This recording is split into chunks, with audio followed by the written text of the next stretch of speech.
Ok, bueno, buenas tardes a todos chicos, los que nos siguen a través del canal de Sociem Huánuco.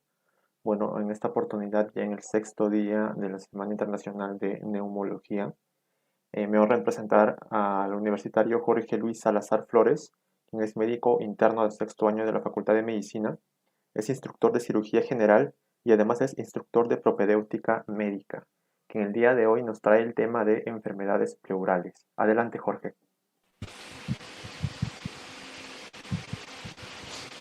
Muy bien, pues buenos días tengan todos ustedes, buenas tardes desde donde quiera que nos escuchen. Vamos a iniciar con esta ponencia del día de hoy, que pues nos toca enfermedades pleurales, ¿verdad? Vamos a enfocarnos un poquito más hacia los derrames pleurales como tal, que pues es una subclasificación de esas enfermedades que nos puede dar. Muy bien, iniciando, vamos a hablar un poquito sobre la agenda que vamos a llevar a cabo el día de hoy. Vamos a hablar sobre la definición del... Ajá. Sí, sí.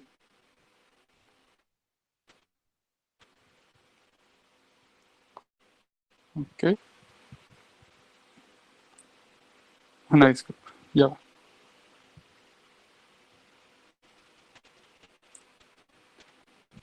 Listo. ¿Ahí pueden verla?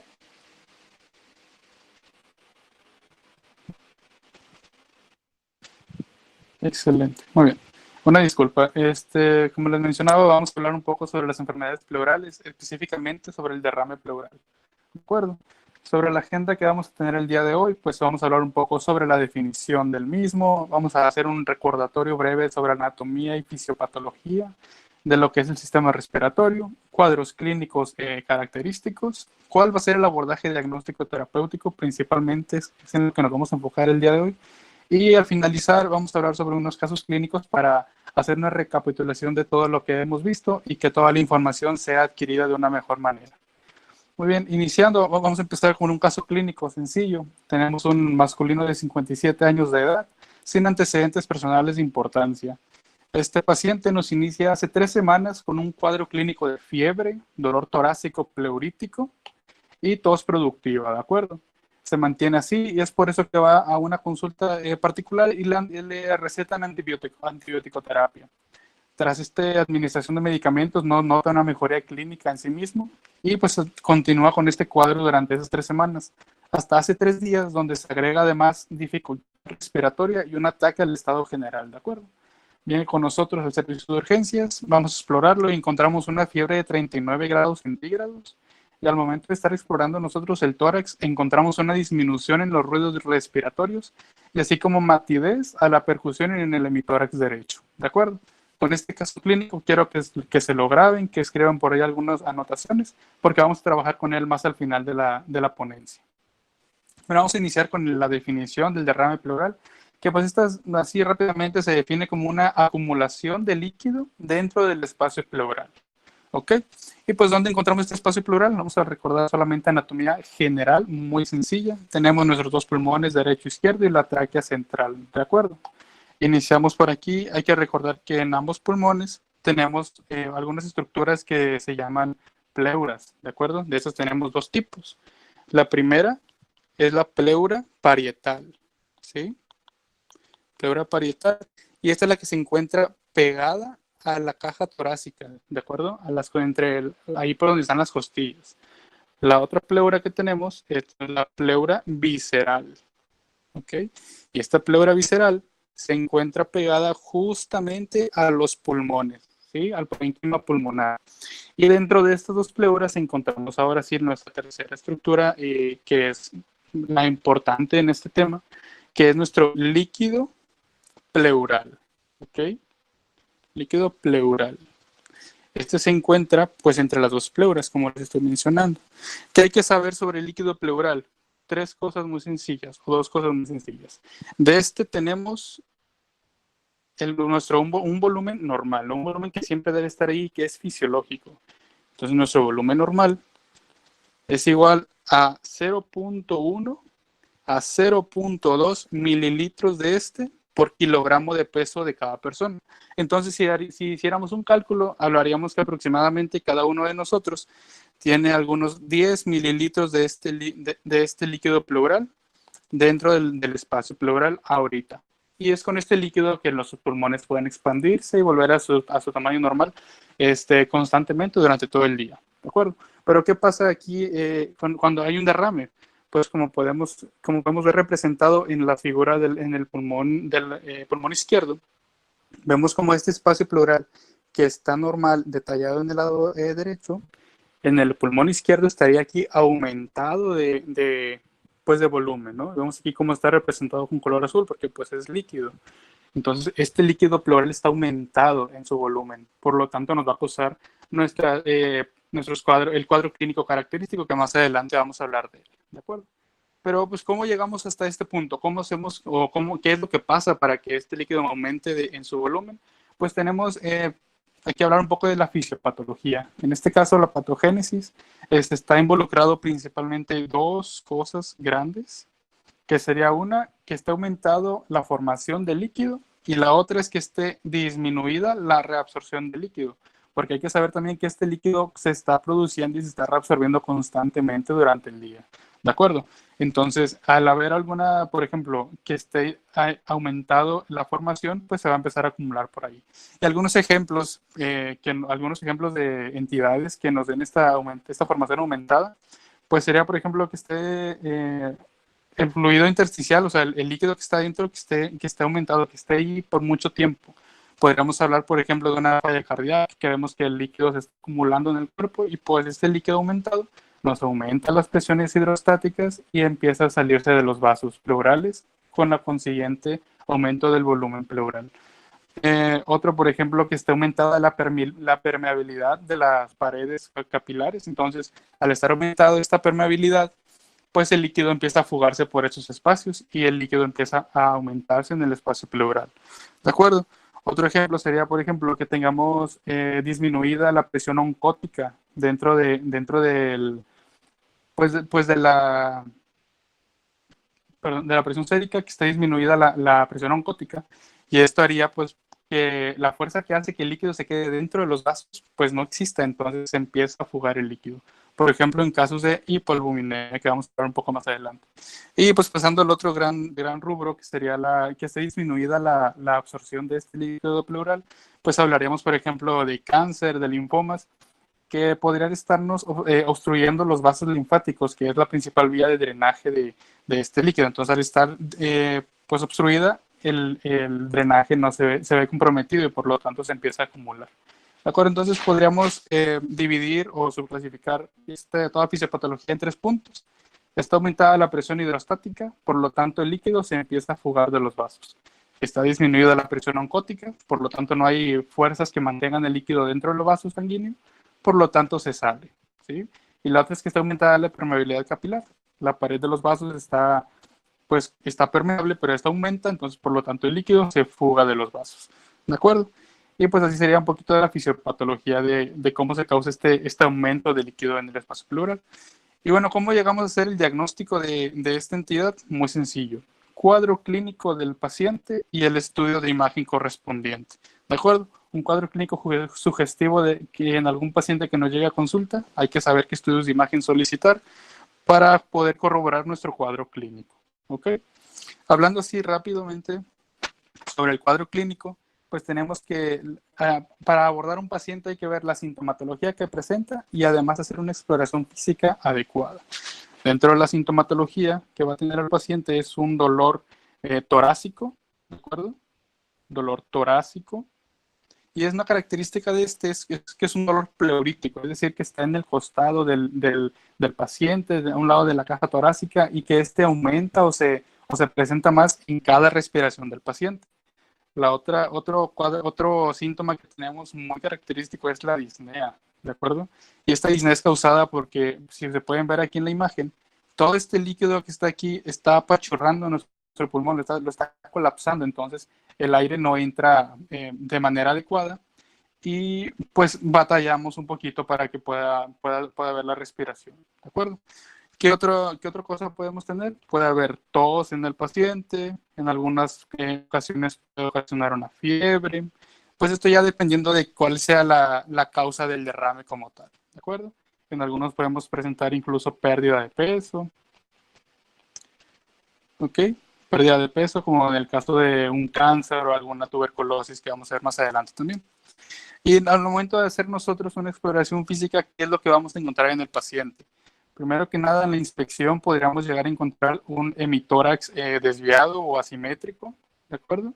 Hemitórax asimétrico, debido pues, a este acúmulo de líquido.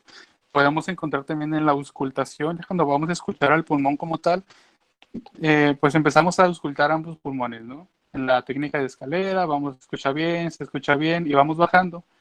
Vamos bajando, y cuando llegamos al lugar en donde está el derrame, pues aquí el aire no entra libremente, o sea, se queda solamente en este espacio.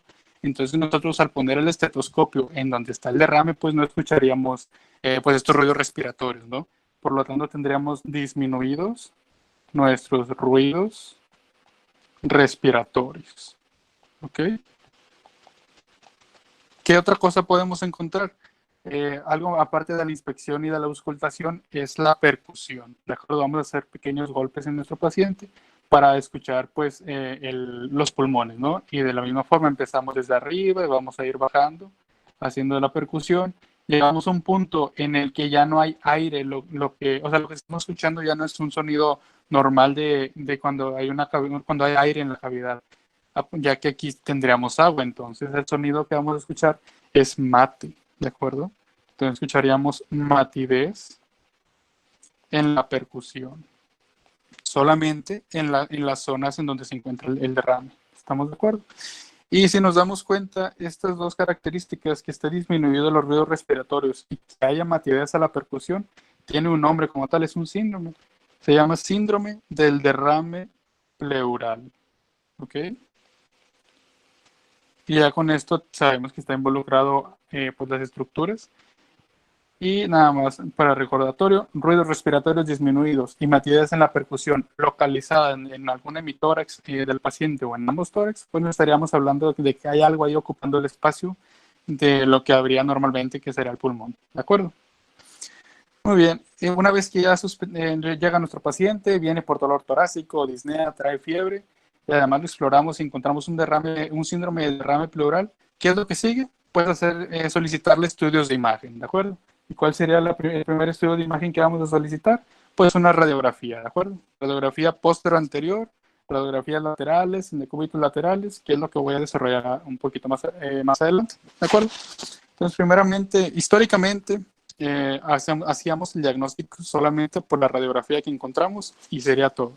Ahora, así como esta que estamos presentando en la pantalla, si vemos el paciente, normalmente pues tendría que estar radiolúcido, ¿verdad? Todo el pulmón, normalmente radiolúcido los pulmones. En caso aquí, vemos cómo vemos esta línea involucrada y pues estaríamos hablando de que hay algo que está ocupando el lugar del espacio del pulmón normalmente, ¿no?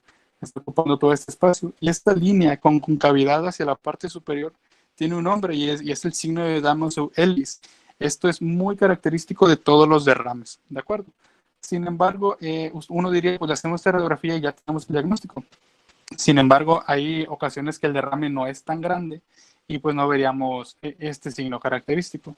Para poder nosotros lograr ver esta línea con concavidad hacia arriba, necesitamos una cantidad de líquido de 150 a 200 mililitros. ¿Estamos bien?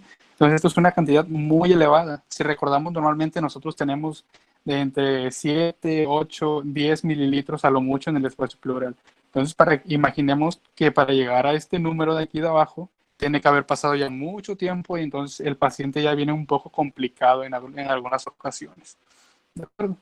Otra proyección que podemos hacer de las radiografías es una radiografía lateral, como vemos aquí en esta parte de la imagen.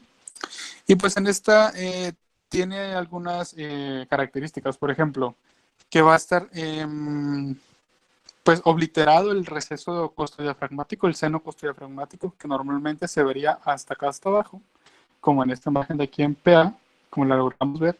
En caso de que esté obliterado o que esté lleno de algo por ahí, pues estaríamos hablando de que hay derrame, ¿de acuerdo? ¿Y cuál es la utilidad de esta radiografía lateral? Pues es que podemos ver derrames mucho más pequeños, de hasta 50 a 75 mililitros, ¿de acuerdo? Si recordamos la imagen anterior, estas solamente podemos observarlos una vez que llegan hasta 150 a 200 mililitros. Entonces, esta es la utilidad de una radiografía lateral. Y otra proyección que podemos solicitar es una radiografía de tórax en decúbito lateral. El paciente se acuesta del lado en el que presenta pues, el síndrome de consolidación o del derrame.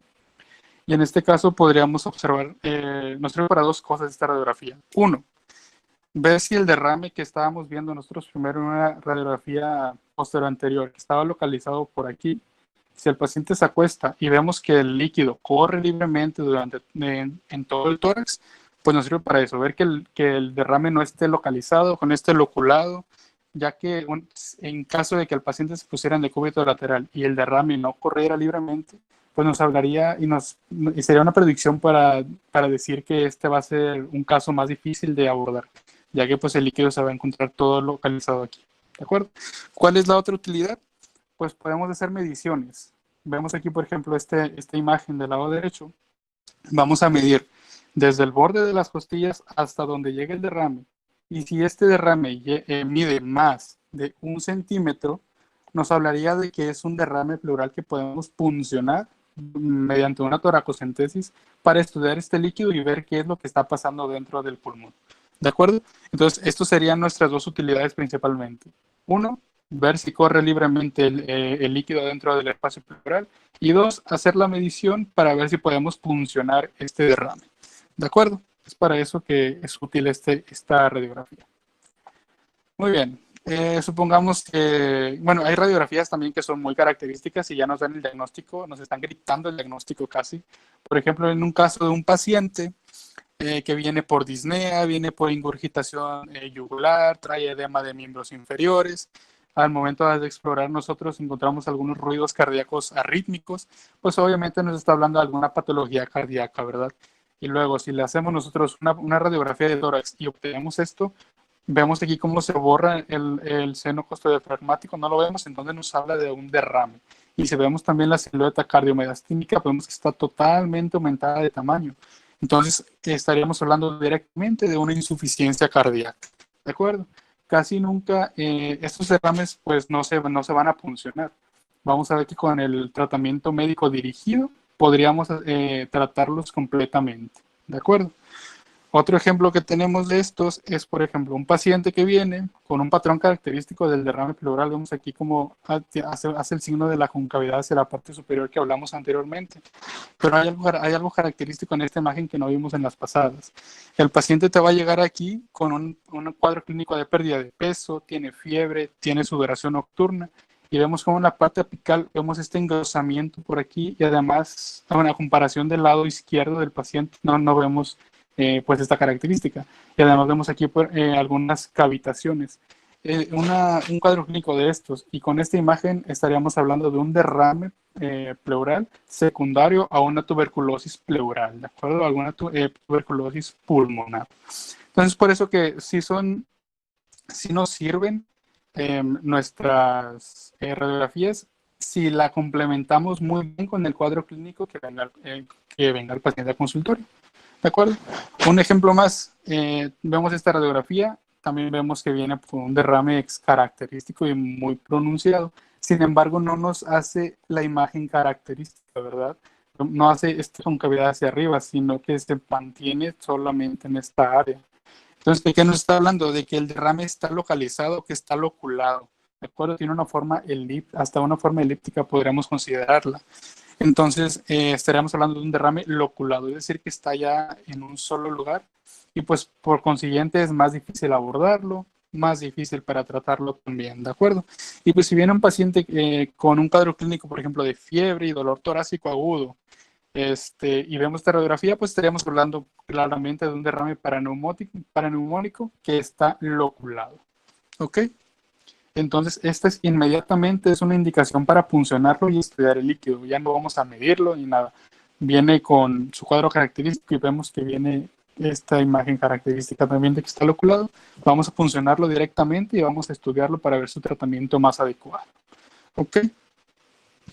Tenemos una imagen más, aparte que es un poco distinta a las que vimos ahorita.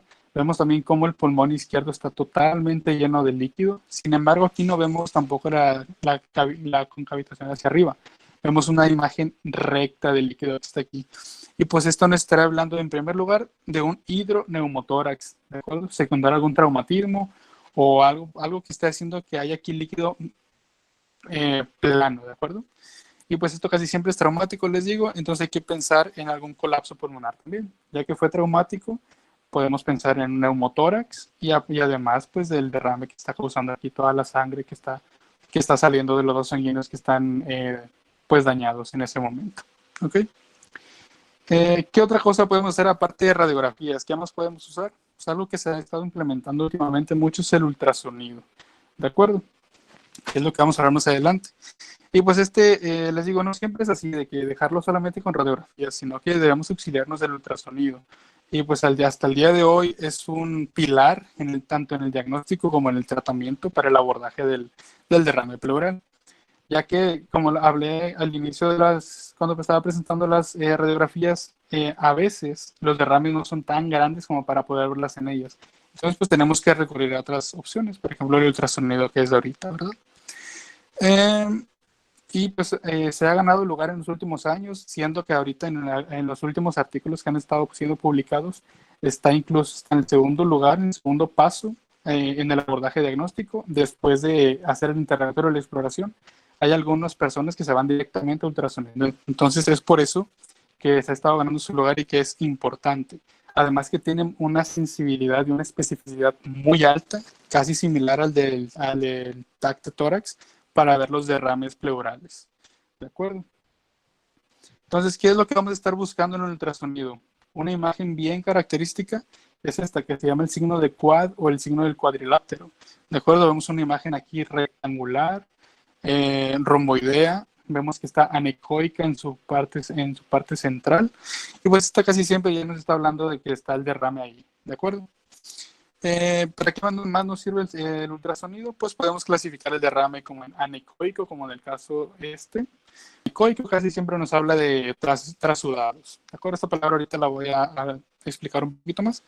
Hablamos de trasudados, que es el más común, causa más común de los derrames, es este trasudado y así, ¿de acuerdo? ¿Qué otra cosa? Podemos clasificarlo como un derrame ecogénico, es decir, que no se vea oscuro, se ve un poquito más brillante como esta región de aquí.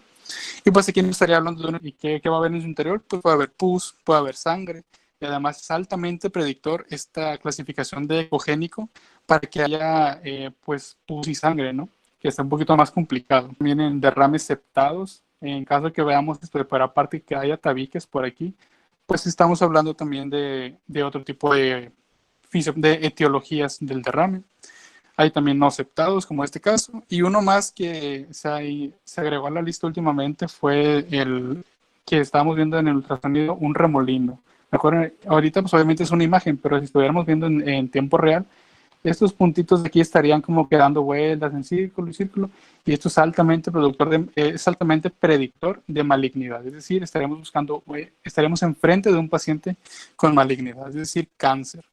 Y de estos cánceres, el más común, un adenocarcinoma, ya sea de pulmón o de pleura, algún linfoma que esté invadiendo la pleura. ¿De acuerdo? Y además de esto, para clasificar pues la imagen, nos sirve también para guiarnos al momento de hacer nosotros una punción y de esta manera una punción en el pulmón directamente y solamente introducir la aguja hasta donde queremos, extraer el líquido y poder salir sin ninguna otra complicación. ¿De acuerdo?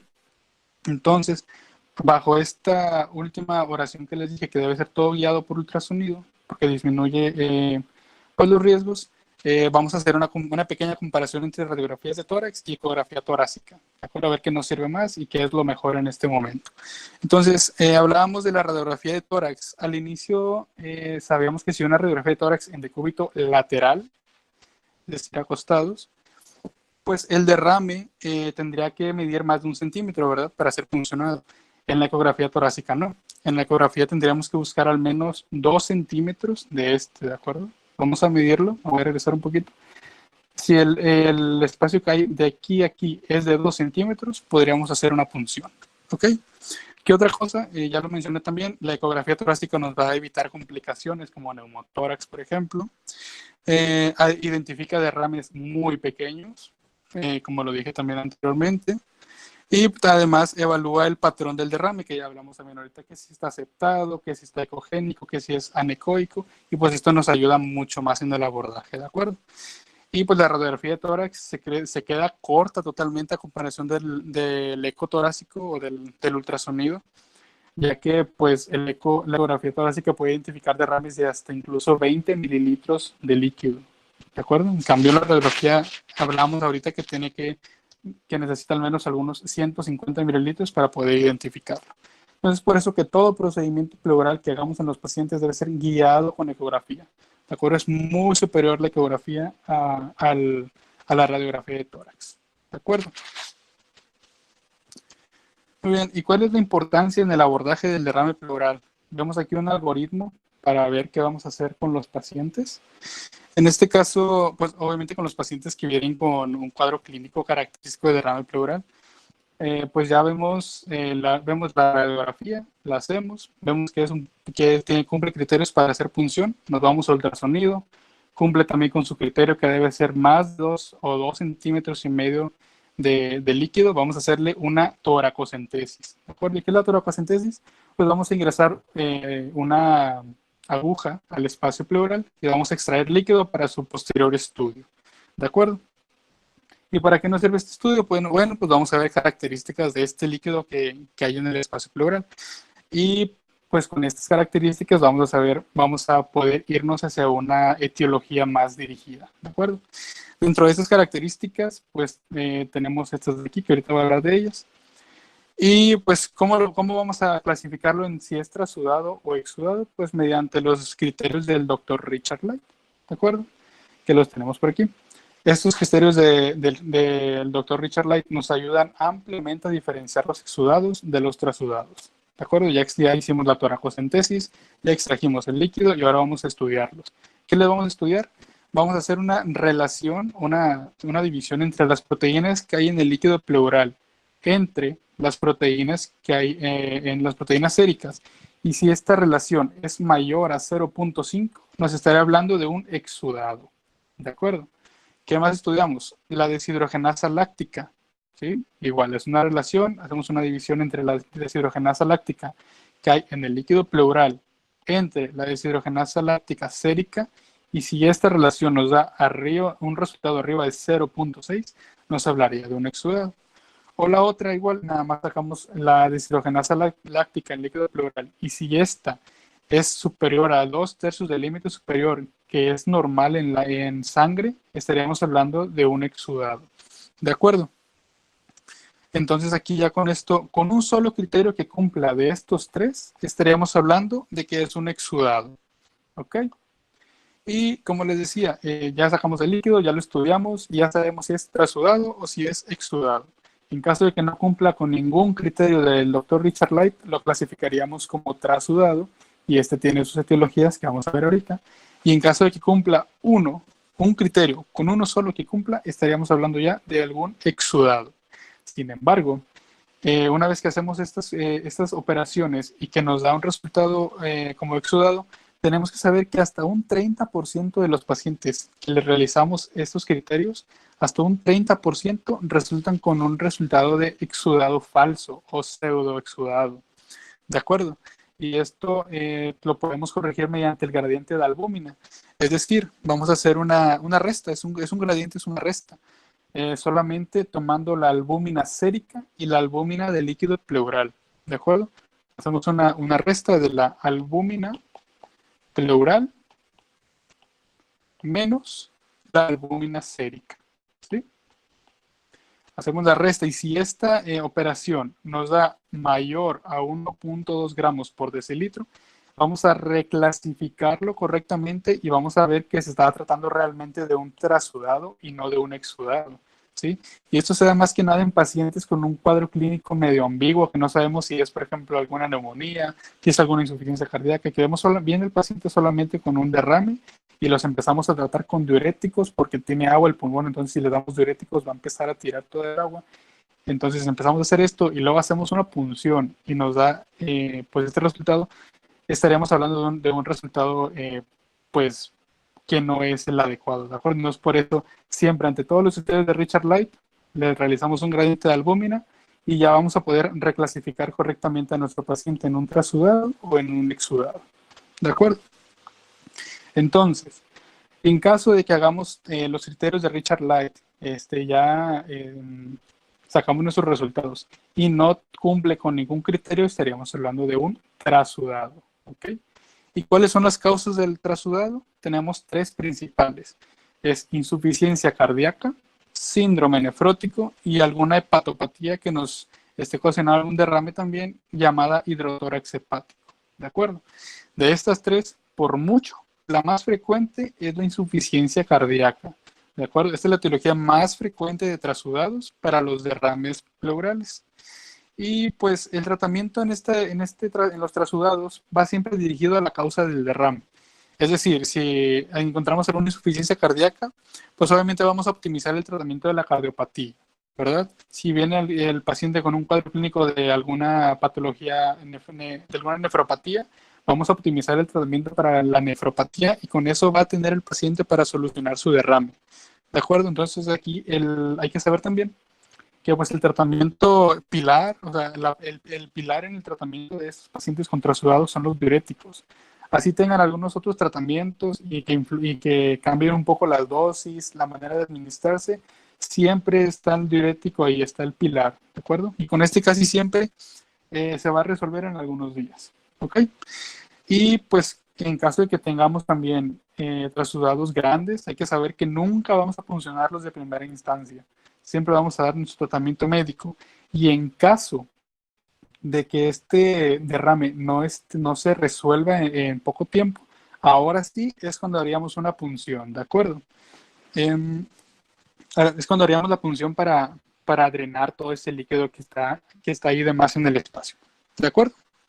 Entonces, hasta ahorita hemos visto la definición, vimos un repaso rápido de anatomía y fisiopatología, ya vimos cómo se ve el cuadro clínico en el paciente, ya vimos que la primera indicación, el primer estudio de imagen es la radiografía de tórax. ¿Qué es lo que sigue? Ya hicimos la radiografía, hacemos el ultrasonido, tiene criterios para funcionarse, hacemos la toracocentesis, sacamos nuestro líquido y lo estudiamos, ¿de acuerdo? Y ahora lo clasificamos en trasudado y exudado. Hasta ahorita ya vimos que los trasudados son esas tres causas, apréndanlas. Es algo que se tienen que llevar a casa y que el tratamiento pilar en los trasudados es el diurético. ¿De acuerdo? Vamos a pasar ahora a los exudados, que es el otro tipo de derrame pleural. De acuerdo, en este caso, para los exudados, igual que en otros exudados, hay tres causas que se llevan casi el 70%, el 90% de la etiología del exudado, que es malignidad, es decir, que el paciente venga con algún cáncer asociado, algún derrame paraneumónico por alguna neumonía adquirida ya sea en la comunidad o en el hospital, y la tuberculosis pleural. ¿De acuerdo? De estas tres causas, la más común y por mucho se la lleva la malignidad o el cáncer. ¿De acuerdo?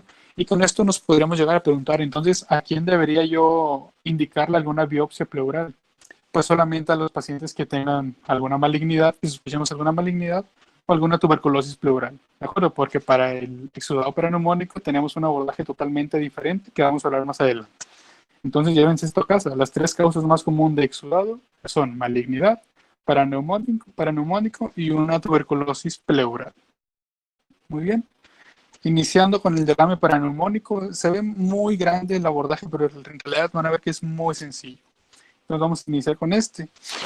Hasta un, digamos, 30-40% de las neumonías que vemos, como les mencioné ahorita, tanto adquiridas en la comunidad como en el hospital, hasta un 30 y 40% de estas van a tener algún derrame asociado, ¿sí? Y estos derrames casi siempre son pequeños, pero ahorita vamos a ver cómo vamos a abordarlo, ¿de acuerdo? En estos pacientes, pues obviamente primero hay que sospechar de que el paciente tiene una neumonía. ¿Cómo sospechamos esta neumonía? Pues que el paciente se presente con fiebre, que venga con dolor torácico de tipo pleurítico, y pues ya con esto solicitamos nuestras radiografías y que en la radiografía esté evidenciada el derrame pleural, ¿de acuerdo? Y pues ya con esto podemos nosotros iniciar el tratamiento. Iniciamos tratamiento normal para neumonía, vemos que no se resuelve a los pocos días como normalmente debería ser, entonces nos empezamos a sospechar nosotros de que estamos enfrente de algún derrame paraneumónico, ¿sí? Y pues, ¿cómo se aborda esto? Bien sencillo. damos antibióticos por 3 a 6 semanas, ya que es lo indicado para derrames paraneumónicos. Y además vamos a hacer una toracocentesis, como hemos estado mencionando a lo largo de la clase, guiada por ultrasonido, ¿de acuerdo? Para evitar complicaciones y todo esto que ya les he hablado hasta el cansancio. ¿Ok? Entonces, para esto hay que saber que pues, los derrames pleurales por neumonías cursan con un desarrollo a lo largo de toda la historia natural de la enfermedad, ¿sí? Pueden iniciar con un derrame no complicado, o sea, pequeñito, pero conforme va avanzando el tiempo y no lo detectamos, pues este derrame va a seguir aumentando y sigue empeorando hasta llegar incluso hasta un empiema que está ahí todo loculado y el paciente puede llegar a algún choque séptico. Entonces, la importancia de detectarlos a tiempo. Entonces, una vez que hagamos una toracocentesis, bueno, hay que saber que a lo largo de todo este tiempo de que el derrame se va complicando, pues hay algunos cambios de laboratorio en el líquido, ¿sí? Como por ejemplo el que el pH se va modificando la glucosa, la LDH, y pues además el derrame empieza a tomar como que una conformación de pus, ¿de acuerdo? Entonces es por eso que hay que saber todo esto de la historia natural de la enfermedad. Entonces ya te llegó tu paciente con tu cuadro clínico, ya sabemos que tiene criterios para funcionar, vale, hacemos la toracocentesis y estudiamos lo siguiente. Al momento de nosotros hacer la punción y vemos que sale una pus franca, o sea que el líquido que está saliendo es pus completamente, o que ya estudiado el pH sea menor a 7.20 de este líquido, o que la glucosa sea menor a 60 miligramos por decilitro, o inclusive que esto no es así, pero sacamos el líquido y mandamos a hacer un cultivo o algún gram para ver si es gram positivo o gram negativo lo que tiene, inmediatamente nuestro abordaje va a cambiar de solamente dejar antibiótico-terapia, vamos a agregarle algunas cosas, que es lo importante de este derrame, ¿de acuerdo? Vamos a ponerle una sonda que es un catéter en el tórax. Y pues estas sondas son realmente pequeñas, no tienen que utilizarse ya sondas grandes, porque solamente vamos a causarle más dolor al paciente y podemos hacer alguna complicación más fácil. Entonces, sondas pequeñas, menores a 14 French, son menores a 1 centímetro, entonces son realmente pequeñas. Es por eso que vamos a colocar para drenarlo inmediatamente y seguir con los antibióticos, ¿de acuerdo? Pero además de esto, además de poner del catéter y drenarla, vamos a nosotros ingresarle por medio de ese catéter fibrinolíticos y DNAsas, ¿de acuerdo? Y con esto nos va a ayudar en caso de que el derrame estuviera ahí loculado, que tenga septos, que tenga tabiques, pues estos medicamentos nos van a ayudar a romperlos para que todo este líquido pueda salir libremente y que los antibióticos puedan trabajar de una mejor manera. ¿Okay? Y pues una vez que ya pusimos el catéter y además le pusimos fibrinolíticos y la DNasa, nos esperamos 72 horas y si empieza a haber mejoría clínica en el paciente se va a curar, ¿de acuerdo? Se va a tratar y ya sería todo con él. Pero en caso de que pasen 72 horas y no tengamos mejoría clínica en el paciente, es cuando está indicada una cirugía, ¿de acuerdo? Para poder hacer el drenaje pues correctivo de este paciente. Sin embargo, ya sabemos que primero hay que hacer la toracocentesis y este catéter pequeño para nosotros evitarnos las cirugías grandes que pueden pues causar más problemas en el paciente. ¿De acuerdo? Y si hacemos nosotros un buen abordaje de este diagrama, de este esquema, podríamos ahorrarnos las cirugías hasta incluso en un 98% de las ocasiones que acuden con nosotros pacientes con derrames paraneumónicos. Recordemos aquí un artículo publicado en el New England en donde se habla del tratamiento con fibrinolíticos y la DNasa, ¿de acuerdo? Es por eso la importancia de dar antibióticos, el catéter y los fibrinolíticos, ¿de acuerdo? Vemos aquí un caso clínico de un doctor mío, un profesor mío, el doctor Eric Joel Rendón del Hospital Universitario, en donde él nos presentaba un caso suyo, ¿no? De la consulta. Viene un paciente característico con una neumonía. Sin embargo, pues ni con antibiótico estaba funcionando, pusieron catéteres y aquí vemos, no sé si alcanzan a ver, por dónde estaban metiendo sondas grandes y pues nunca mejoraba. Vemos aquí cómo ponían sondas, pero pues la radiografía seguía totalmente blanca, ¿no? Vemos ahí todo el derrame. pusieron sondas, dieron antibióticos y nunca mejoró. Y esto fue porque solamente se estaban guiando en las radiografías. Es aquí la utilidad de la ecografía torácica una vez más. Se le realizó un eco torácico y vieron que realmente el derrame estaba en la parte totalmente posterior del paciente, acá en la espalda, o sea, lo más posterior. Y pues las sondas que le estaban poniendo en este espacio de aquí no llegaban realmente a drenar lo que era el derrame. Entonces se le realiza un ultrasonido, logran ver que el derrame está loculado y que está localizado en la parte más posterior. Se le indica su catéter pequeño de 12 French, se le administran fibrinolíticos y DNAs y vemos cómo rápidamente empieza a haber una notable mejoría. Si ven aquí cómo está todo el pulmón casi totalmente blanco y cómo en escasos días el pulmón vuelve a estar a su estado normal prácticamente, ¿de acuerdo? Y vemos aquí, comparamos igual los ultrasonidos, el que se le hizo al inicio con su derrame todo tabicado y luego se le puso el catéter y vemos su nuevo ultrasonido. Vemos aquí cómo está la pleura un poquito engrosada y pues esto es un remanente, así es como quedan los derrames paraneumónicos complicados, ¿de acuerdo? Una inflamación importante de de lo que es el diafragma. Y pues por eso la importancia, la utilidad de la ecografía torácica, y no solamente dejar a los pacientes con radiografías y poner sondas a ciegas, sino guiarte bien por ultrasonido. Vemos aquí en la imagen más claro donde están las cicatrices de los catéteres, las sondas que le querían poner y nunca funcionó, versus ya cuando se le coloca su catéter en donde debería ser, de acuerdo con su consiguiente mejoría clínica notable. Muy bien, eso es de derrame paraneumónico. Ahora hablando de un derrame pleural secundario a tuberculosis pleural, este es muy sencillo el abordaje, ¿de acuerdo? Y pues obviamente primero tener la sospecha de que estamos frente a una tuberculosis.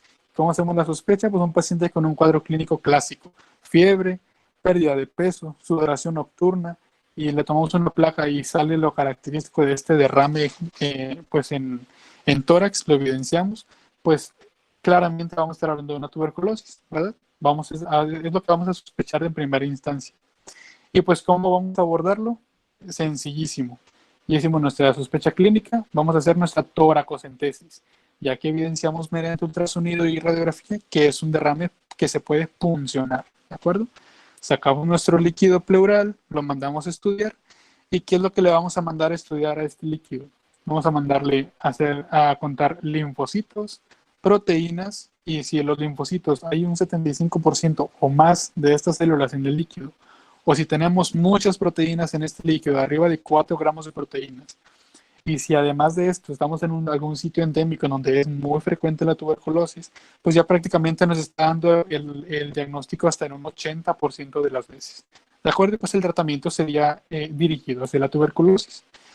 ¿Qué más podemos solicitarle? Si a este líquido además nosotros le solicitamos una adenosina desaminasa y esta sale por arriba de 35 unidades internacionales por litro, casi nos está gritando que es una tuberculosis pleural. ¿De acuerdo? Entonces, igual, damos nuestro tratamiento específico para tuberculosis. Y al inicio, cuando estaba empezando a hablar de los exudados, les dije que se le puede hacer biopsia tanto a tuberculosis como a cáncer o a malignidad. Entonces aquí también podríamos, en dado caso de que estos resultados no nos indiquen favorablemente nuestra sospecha clínica, pero estamos en un sitio endémico, pues podríamos llegar a hacer una biopsia pleural que nos incrementaría nuestra sospecha diagnóstica hasta en un 95% de certeza. ¿De acuerdo? Y si ustedes saben un poco de tuberculosis, pues se dan cuenta de que no es el abordaje clásico de una tuberculosis pulmonar, ¿verdad? Porque las tuberculosis pulmonares se les va a realizar VAR, o sea, bacilos ácido alcohol resistentes es lo que se va a buscar, y además hacer cultivo de líquidos. En este caso no podemos hacer eso de líquido pleural, ya que en este contiene muy pocos bacilos, por lo tanto, tanto el VAR como el cultivo, pues saldrían negativos o no concluyentes. Es por eso que la mejor forma de abordar una tuberculosis pleural es mediante la toracocentesis. Estudiamos en nuestro líquido estas tres cositas que les dije ahorita y con eso tendríamos nuestro diagnóstico casi asegurado. ¿De acuerdo? Y pues ya el tratamiento pues sería el que está indicado para tuberculosis. Muy bien. Derrame pleural maligno es la tercera, o sea, una de las tres causas más frecuentes, por mucho la primera de los exudados. Y pues este una etiología muy interesante, ¿de acuerdo? Está en muchos cambios últimamente y por eso es bien interesante hablar sobre el derrame pleural maligno. De estos, hasta un 75% de los derrames pleurales malignos se van a comportar como un derrame masivo, es decir, en la radiografía podemos ver todo el pulmón lleno en su totalidad de líquido y esto pues está referido al paciente en su cuadro clínico como una disnea muy marcada, ¿de acuerdo? Sería esto lo que nos está llevando a una como conclusión a su abordaje a que es un derrame pleural maligno. O si sabemos que el paciente tiene antecedentes ya de un cáncer, ya sea de pulmón, de mama, pues obviamente viene con un derrame, pues podríamos asociarlo, ¿sí? Entonces, dentro de los cáncer, ¿cuáles son los más comunes? Cáncer de pulmón, por mucho, la primera causa del derrame pleural maligno. En segundo lugar, mama. Y en tercer lugar, linfomas. ¿De acuerdo? Pero casi siempre es el cáncer de pulmón. El cáncer más letal descrito hasta ahorita en la historia. ¿De acuerdo? Muy bien. ¿Qué es lo que vamos a hacer en estos derrames? A veces no son derrames masivos, a veces son derrames pequeños. Y si en una radiografía no lo evidenciamos como tal, es por eso que les pongo esta pregunta aquí. ¿Puedo yo realizar un ultrasonido a un paciente sin evidencia de derrame pleural por radiografía? Pues la respuesta es que sí. Este doctor, José M. Porcel, se dedicó a esto y encontró que si hacemos ultrasonido a todos los pacientes con cáncer, de estos tres tipos principalmente, vamos a encontrar que hasta en un 50 de los pacientes tienen derrame, incluso aunque no esté evidenciado en radiografía. ¿Y esto de qué importancia tiene o por qué les digo que debemos hacer el ultrasonido? Pues porque influye significativamente en la sobrevida del paciente, encontrando que hasta los pacientes que tienen derrame pleural evidenciado por ultrasonido viven hasta 7 meses en contra o versus los 12 meses, casi 13, que encontraremos en pacientes sin derrame. Entonces, por eso que si las hacemos un ultrasonido a pacientes que no tienen radiografías pues contundentes de algún derrame, es por eso que nos aumenta, no nos aumenta, sino que sabemos que el paciente puede tener una sobrevida más corta y podemos hacer un seguimiento más adecuado de este mismo. ¿De acuerdo? Muy bien. ¿Cómo hacemos el diagnóstico entonces de este? Bueno, y menciono esto del ultrasonido, la importancia, porque estamos en una era de que es la mínima invasión lo usamos para todo, ¿de acuerdo? Entonces el diagnóstico para derrame pleural maligno, como los otros, toracocentesis, y en este caso vamos a hacer una citología, ¿de acuerdo? Vamos a estudiar las células que salen de ese líquido. Nuestra primera toracocentesis nos daría hasta algún 60% del diagnóstico. Sin embargo, si no nos quedamos a gusto con esto y realizamos una segunda, este rendimiento diagnóstico puede aumentar hasta un 15 a un 20%. ¿De acuerdo? Y si en dado caso estas dos muestras no nos dan o no son concluyentes, podemos optar por otros medios. Como les dije, la biopsia pleural también está indicada para derrames pleurales malignos. Entonces, estaría indicado en este caso. Si hiciéramos una biopsia pleural a ciegas, es decir, sin ultrasonido, nuestro rendimiento diagnóstico aumenta solamente un 6% versus un 16% si lo hacemos si hacemos la biopsia pleural guiada por ultrasonido. ¿De acuerdo? Entonces, si hacemos la toracocentesis con la citología y una biopsia pleural ecoguiada, nuestro diagnóstico aumentaría hasta un 85 al 90% de probabilidad de que estamos en lo correcto. ¿Ok? Entonces, vemos aquí en las imágenes de cómo se ve el ultrasonido. Vemos aquí cómo está todo el derrame grande. Vemos aquí un engrosamiento de la pleura, más que nada en este sitio. Y es en ese sitio, por medio del ultrasonido que lo estamos identificando, que es donde vamos a ingresar la aguja para sacar pues la muestra, ¿no? Los cilindros de la muestra para llevarlos a histopatología y que nos puedan corroborar nuestro diagnóstico. Identificamos aquí el engrosamiento y es de donde entra la aguja, ahí la pueden ver, es donde entra la aguja y ya toma la muestra, ¿de acuerdo? Y pues ya con esta biopsia más la citología, nuestro rendimiento diagnóstico, les digo, aumenta hasta un 89-90%. ¿Ok? Y pues en este caso ya no necesitaríamos realizar una cirugía amplia para tomar la biopsia. Simplemente con una punción de una aguja podríamos estar haciendo nuestro diagnóstico, evitándole al paciente pasar por toda esta incomodidad que la cirugía implica. ¿Ok? ¿Cuál sería el manejo una vez que ya diagnosticamos? ¿Cuál es el manejo actual del paciente y por qué no sirve el ultrasonido una vez más? Pues antes se usaban, para los derrames esos malignos, antes se usaban sondas gigantes como la que podemos ver en la imagen superior, conectadas a este aparato que pues el paciente tiene que estar llevándolo a todos lados, si se levanta al baño tiene que llevarlo, a su día a día tiene que estar, pues está dependiente a eso, ¿no? Y pues su vida, su calidad de vida disminuye considerablemente. Es muy incómodo para este. ¿Qué otra cosa se hacía antes? Pues una cirugía abierta. Y pues esto evidentemente causa mucho malestar hacia el paciente, mucha incomodidad. Es por eso que ahora vamos a hacerles una invasión mínima. Ponemos un catéter, como lo dije al inicio, catéteres pequeños, 12 French, 14 French, y con eso es suficiente para drenar todo este líquido que está causando la sintomatología del paciente. Y además, por este mismo catéter podemos nosotros meter sustancias para que el espacio pleural se reduzca a nada, ¿ok? Vamos a pegar las dos pleuras, tanto la parietal como la visceral, las pegamos y ya sería imposible, o con esto evitamos el siguiente derrame pleural. ¿Sí?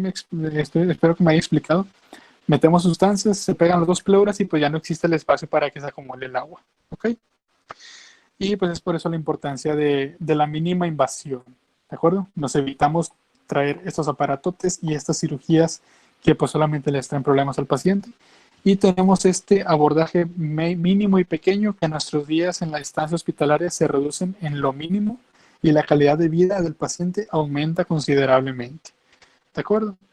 Inclusive hay artículos publicados de medicina paliativa en el cual estos catéteres pequeños, pues hay una mejoría clínica total del paciente en tanto sintomatología, el dolor, la disnea que tienen esos pacientes, pues son nulos o disminuyen demasiado y mejora por mucho su calidad de vida tratándose con catéteres pequeños, ¿de acuerdo? También hay otros estudios que mediante el uso de estos catéteres han demostrado que ahorran procedimientos pleurales subsecuentes, es decir, que ya vaciaron el derrame y que se vuelvan a formar. Con esos catéteres pequeños nos evitamos esas recaídas y además que podemos llegar a cumplir una pleurodesis espontánea incluso hasta un 70% de los casos. La pleurodesis es esto que les menciono, de pegar ambas pleuras para evitar que se acumule otra vez el líquido en este espacio. Y este otro publicado en New England hacían una comparación entre la colocación del catéter este pequeño y colocar el catéter y además poner sustancias como es el talco. En este caso se vio que hay una diferencia totalmente significativa entre poner talco y el catéter a que solamente pongamos el catéter. Es por eso que actualmente es el tratamiento número 1 para esos derrames. El catéter pequeño, 12 French, y la administración de sustancias para lograr una pleurodesis. ¿De acuerdo? Esto acorta el uso del catéter incluso a semanas. Ya no tiene que quedarse con él meses o por el resto de la vida que tiene. Y pues con esto vemos que el común denominador para todos los tratamientos del derrame pleural maligno es el uso de catéter pequeño. ¿De acuerdo? Entonces hasta el momento ya vimos generalidades, vimos cuál es el cuadro clínico, cuáles serán los estudios de imagen a realizar y cómo vamos a encontrar esos estudios de imagen. Ya sabemos cuándo vamos a funcionar un paciente, que en su radiografía en decúbito lateral sea mayor a 1 centímetro, que en ultrasonido esté evidenciado que haya más de 2 centímetros de derrame. En este caso puncionamos y mandamos a estudiar ese líquido. Este líquido hay que aplicar los criterios de Richard Light y nos vamos a ir para saber si el derrame es por un trasudado o un exudado, obviamente logrando una correlación con el cuadro clínico que venga al paciente. Entonces, una vez que ya sabemos si es exudado o trasudado, ya sabemos cuáles son las causas más frecuentes. De exudado sabemos que es el paraneumónico, el derrame pleural maligno, y por tuberculosis pleural, que son las más comunes, y por mucho la más común, el cáncer, y de estos el más común, por cáncer de pulmón, ¿de acuerdo? Ya vimos cuál es el abordaje en cada uno de estos casos. Y en el otro sentido, que fuera un trasudado, ya sabemos cuáles son las principales 3 causas, que es una insuficiencia cardíaca, por mucho la más común de los derrames pleurales. La otra es una nefropatía, por ejemplo, el síndrome nefrótico. Y la otra es la hepatopatía, que se presenta como un hidrotórax hepático. ¿De acuerdo?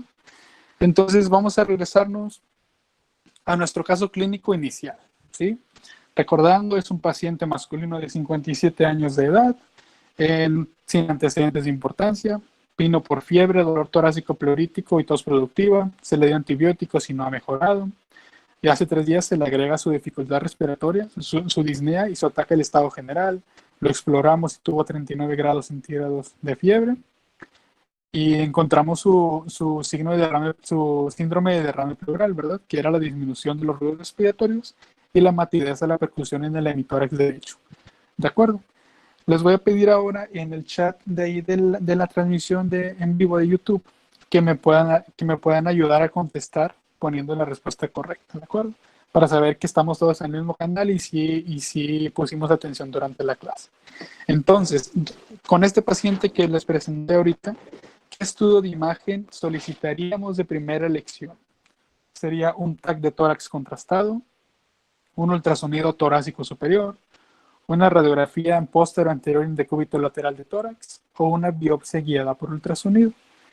Les voy a dar un poco de tiempo para que vayan contestando y para ver si llegamos a un consenso en la respuesta, ¿de acuerdo? Les voy a dar por ahí algunos 10 segunditos mientras que piensan y colocan su respuesta en el chat.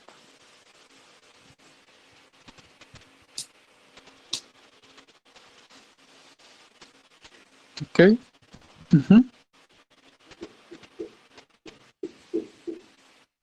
Si me podría ayudar con la respuesta estaría excelente, por favor.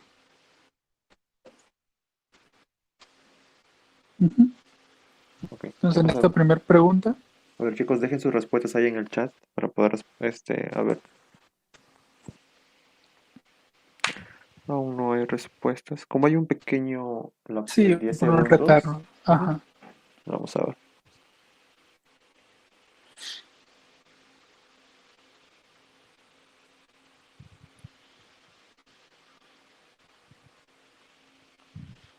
Vamos a ver si con el retardo no hacemos más tiempo del debido. Sí, a ver, chicos, participen por favor ahí en el chat. Ahí tenemos una de Stalin. Nos dice la D. Biopsia guiada por ultrasonido. Ok. A ver, chicos, ¿qué más? Ahí nos dice Olga, la C. Están un poco. Nos dice Sven, la A.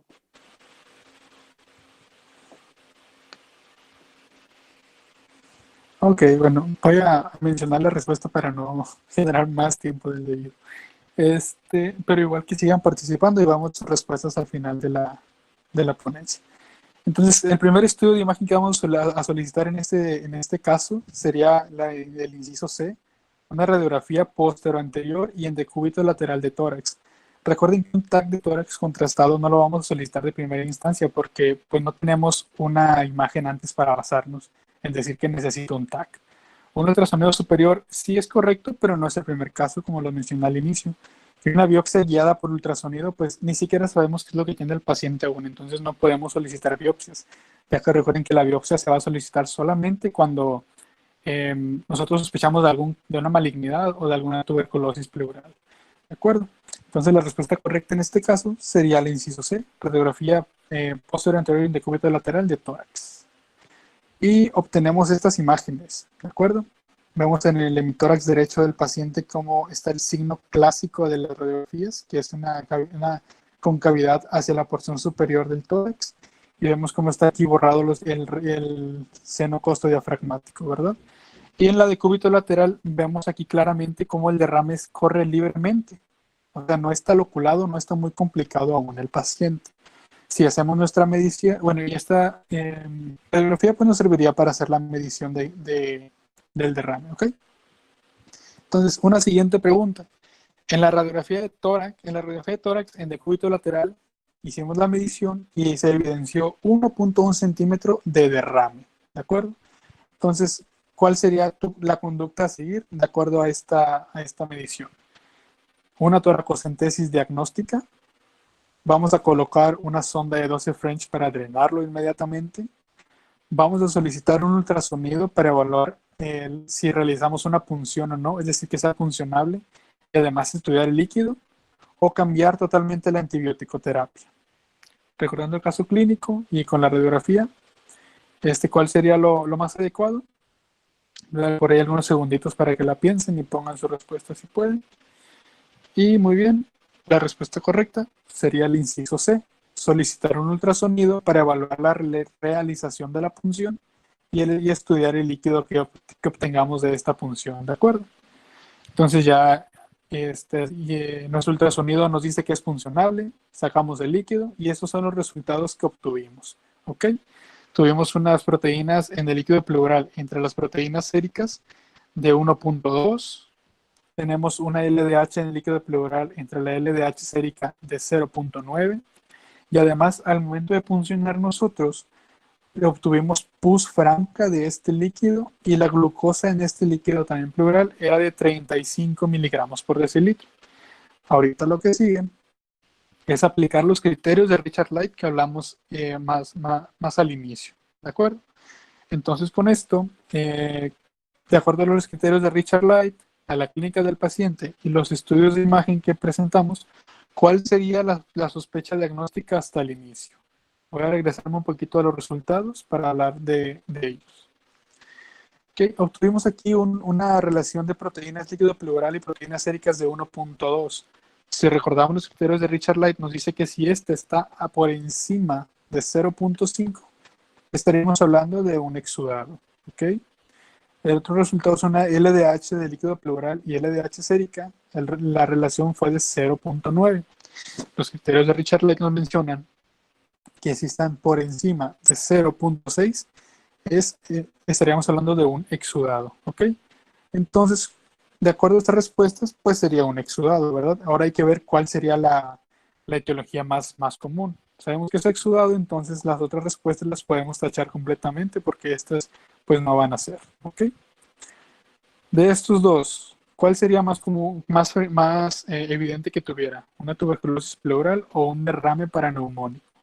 Sabemos que el paciente viene con fiebre, dolor torácico, ¿ok?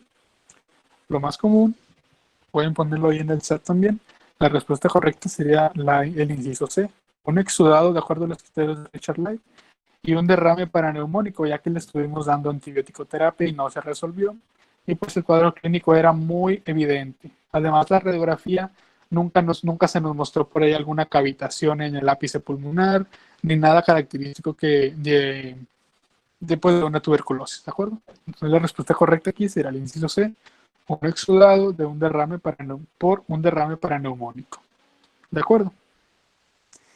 Siguiente pregunta. Una vez obtenido el diagnóstico, sabemos que es un derrame paraneumónico, ¿cuál es el siguiente paso en este paciente? ¿Qué le vamos a indicar? Inciso A, vamos a manejar con antibióticos por 3 a 6 semanas. Vamos a colocar una sonda para drenar el derrame, ya que cumple con criterios para aplicar sondas.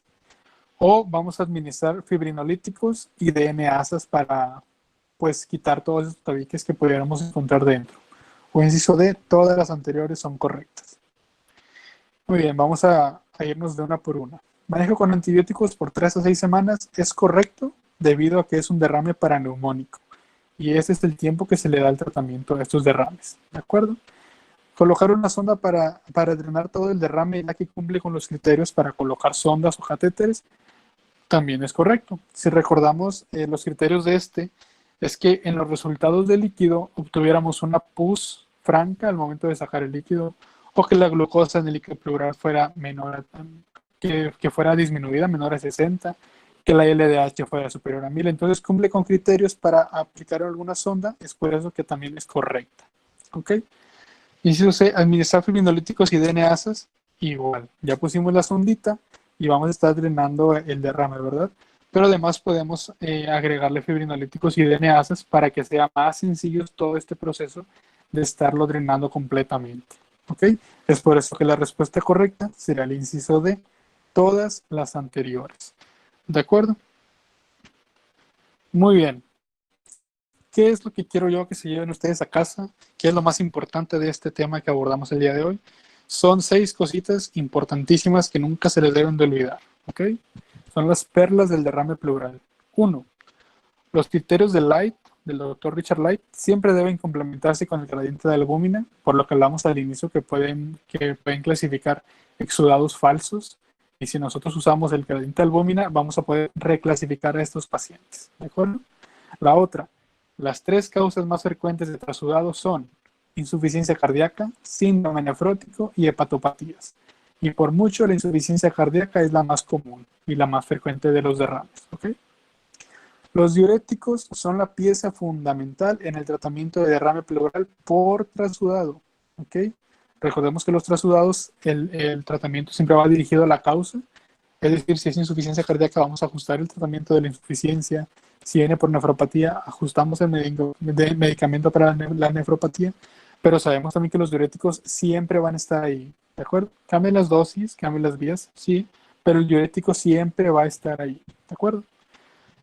Los tres cánceres más asociados a derrame pleural derrame pleural maligno son pulmón, mama y linfomas. ¿De acuerdo? Y por mucho, el más frecuente de estos tres es el cáncer de pulmón. Hay que saber también que actualmente el abordaje para el derrame pleural, como lo vimos durante toda la charla, es de mínima invasión.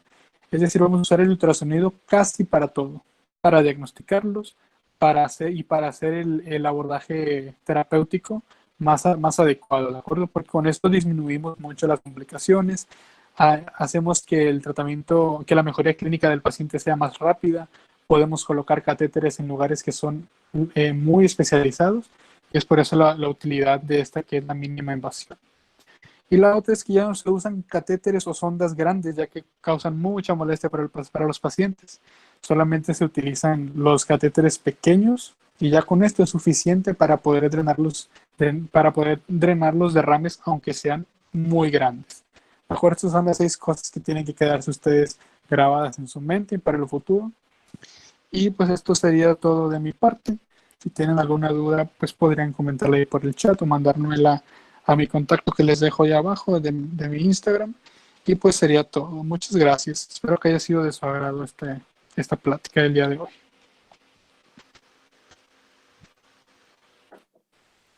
Muchas gracias, Jorge, por la excelente ponencia del día de hoy. Bueno, mientras los chicos tal vez dejan alguna duda, algún comentario alguna duda que les haya quedado durante la ponencia. Bueno, agradecerte de parte de las dos sociedades organizadoras, tanto la SOCIEM Huánuco como la SOCIEM DAC, por estar el día de hoy con nosotros y tal vez estar con tu ayuda para futuras actividades. Claro que sí. No, yo al contrario agradecerles a ustedes por la oportunidad que nos brindan cada vez más. Y pues aquí estamos para cuando se ofrezca cualquier oportunidad. Excelente, muchas gracias. Entonces, a ver chicos, vamos a dar un minuto también para que hagan sus preguntas. Ahí en el chat de YouTube yo los voy a estar leyendo. O caso contrario, ya poder ir culminando con la transmisión el día de hoy. Entonces, chicos, dejen sus dudas ahí para poder responderlas.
Ok, creo que no habría ninguna duda por parte de los chicos. Ahí nos llegan las felicitaciones en el chat hacia usted.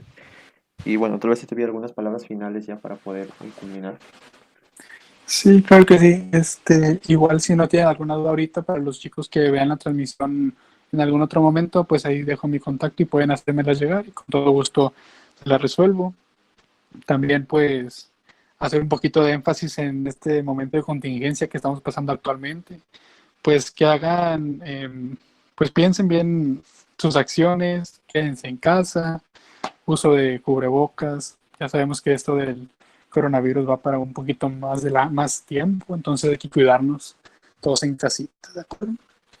Y pues sin más ni más, les agradezco mucho una vez más la invitación y pues ahí está mi contacto para cualquier cosa que se ofrezca en un futuro.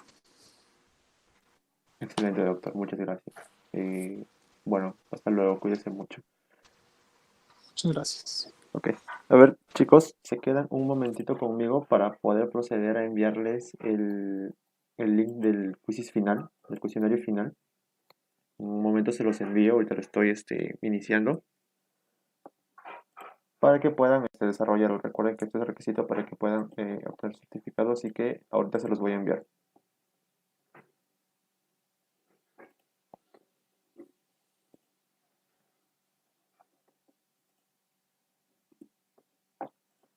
Ok, espérenme chicos un minutito más y se los estoy enviando.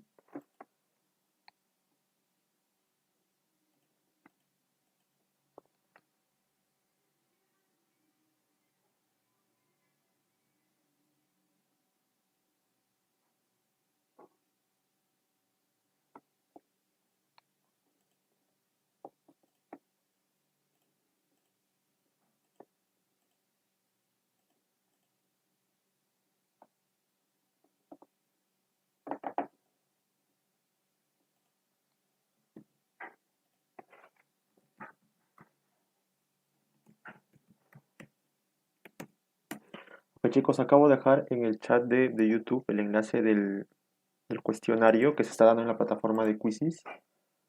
Si no pueden ingresar directamente con el enlace, les voy a dejar un código con el cual ustedes tienen que dirigirse a lo que es a la página de quizzes.com y en la esquina superior derecha les va a aparecer una opción en donde ustedes van a poder ingresar un código en una casilla y en esa casilla ustedes llenan el código que es 752286 y van a poder ingresar.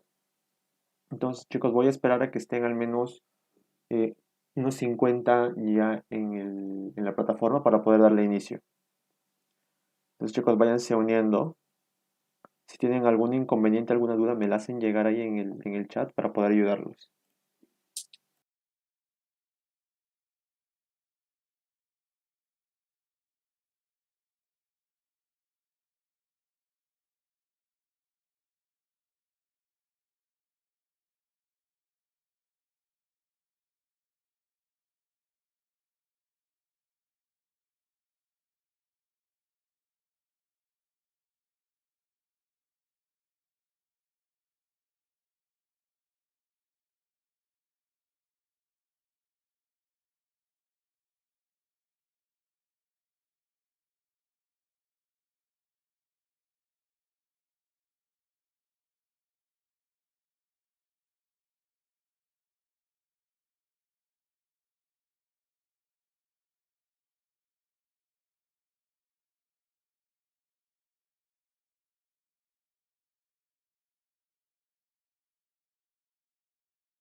Chicos, recuerden que si quieren venir a repasar algo que no les quedó claro sobre esta ponencia, se está quedando grabada aquí en el canal de Sociem Huánuco y también se la van a poder encontrar en el canal de Sociem DAC.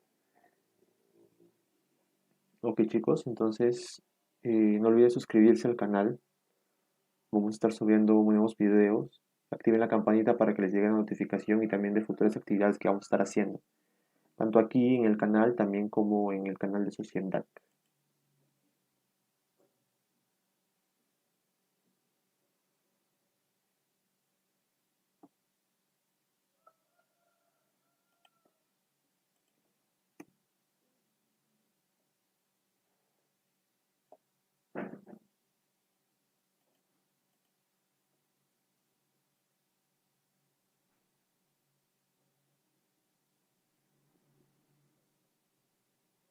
Ok, chicos, entonces, a los que aún no ingresan, por favor cambien su nombre en el quizzes.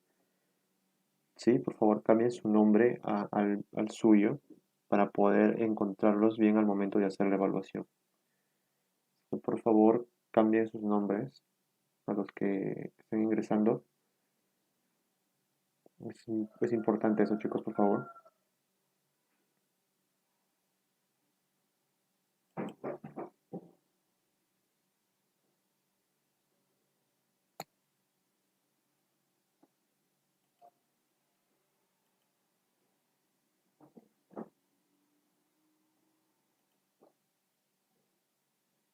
Ok, estoy procediendo a dar inicio al cuestionario, chicos. Va a estar abierto aproximadamente 30 minutos. Entonces, se cerraría a las 4:50 hora peruana. ¿Ok? Un poco más de media hora van a tener. Entonces, éxitos a todos, chicos, y nos vemos hoy en la noche a las 7 de la noche a través del canal de Sociedad con la ponencia Hallazgos Imagenológicos del COVID-19. Hoy a las 7 p.m. hora peruana tenemos la ponencia por el canal de Sociedad de hallazgos imagenológicos del COVID-19. Entonces, chicos, acabo de dar inicio al quizzes y bueno, éxitos a todos.